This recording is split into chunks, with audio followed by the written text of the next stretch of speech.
Hey guys, so we're here. I know I'm running late. Apparently going to be very late by the time this works because I missed a step and I have a friend who needs to go play. So, you guys having fun this week? We're learning lots of stuff and we're ready for church tomorrow. So, church is going to be fun. Get to worship and sing. I look forward to seeing all of you guys there.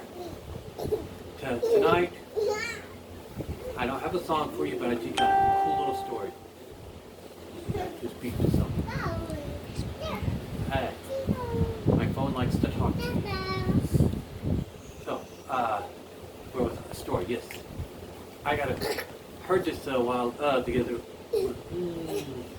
earlier this week or last week. I think it's last week.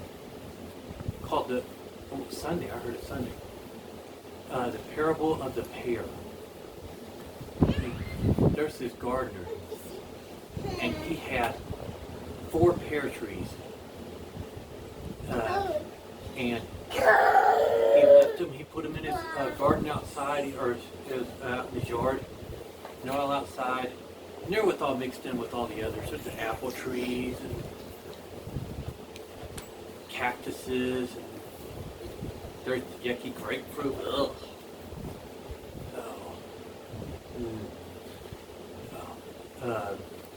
And all sorts of, everybody was out there. But there was 4 of these pear trees. There was dis, pear, repair. It is distracting around here. Prepare and compare, yes. So, and he put them there, and he'd take care of them whenever they need anything. He could always be there to help them if they ever asked. Well, see now, let's see who was a disc, which is go in there. This was all scraggly, just kind of growing up, wrinkled, had like 2 leaves all withered, just kind of scrunching there. The weeds were growing up around it.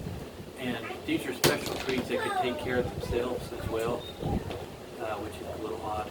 I guess they were living trees. And they went and they never would take care of the weeds around them. Everything grew around them. It's kind of scrawny. Just didn't care. Figured, I'm broken. There's no hope for me. And nothing. Now, who was next? Repair. Re was like this bear, like this, and this, Re is all scraggly, not much, but Re decided, you know what, I don't have to stay like this, I can be better. So kind of picked up the big, the big weeds, a little trouble, some of the weeds really kept coming back, and didn't get quite all the weeds out, but he tried. He worked really hard, apparently played on his computer. But he tried. He worked at it. You have Calm.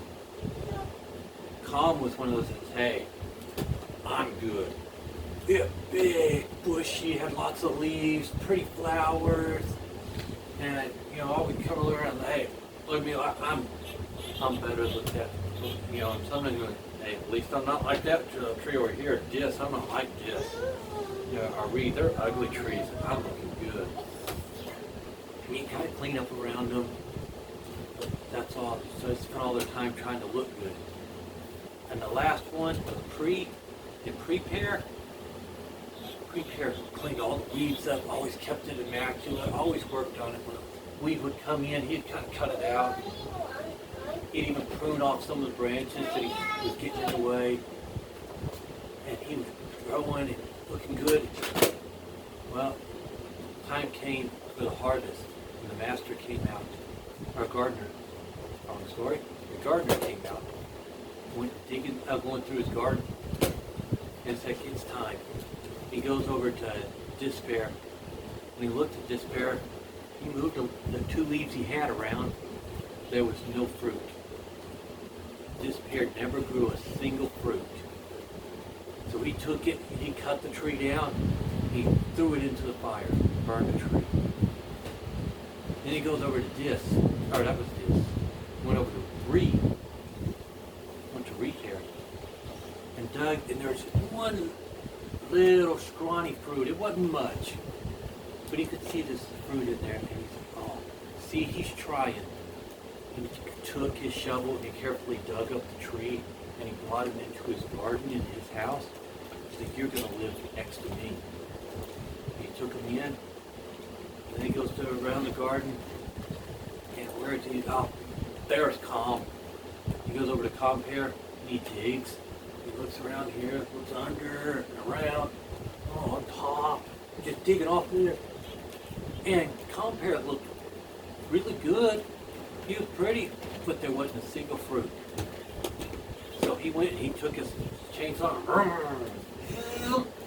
don't know, maybe I don't like to say, zoom, zoom. He took the tree, threw him in the fire because he's no good if you don't bear fruit. And then he went to Pear. In Pear, he goes and he starts it. He just moves.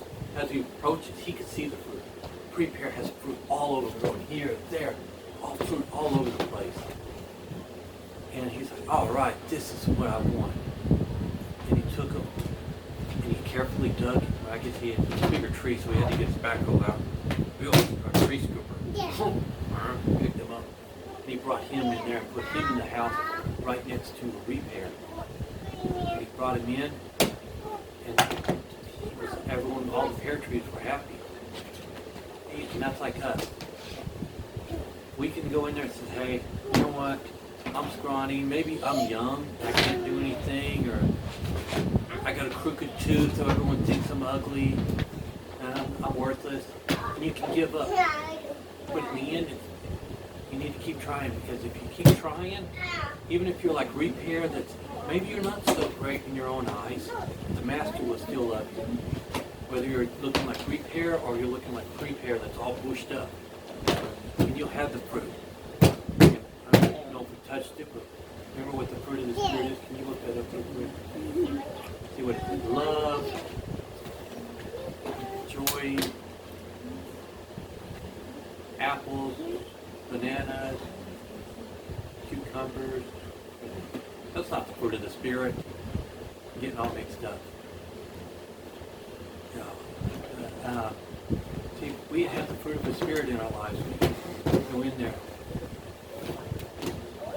and maybe be prepared like I should be.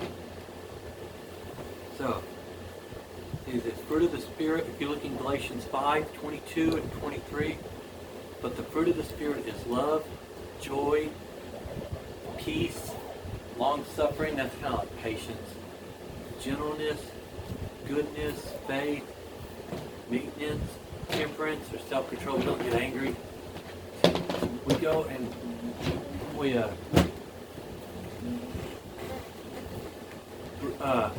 grow in Jesus and seek Him, pray and worship. We go to church when we can. God will bring those fruits in our lives, and we got to get the Holy Ghost too, because that's important. And we get the Holy Ghost and we live for Jesus, and then when Jesus comes back, He'll go in there and it's like, hey, you have fruit. You have my fruit in you. You are living a good life. You're saved. He can bring you in. You get to go to heaven. So, you guys don't forget that. We're coming. Now, hopefully I'll see you guys all tomorrow up in church. You guys have a good night. Bye. You want to say bye? Okay.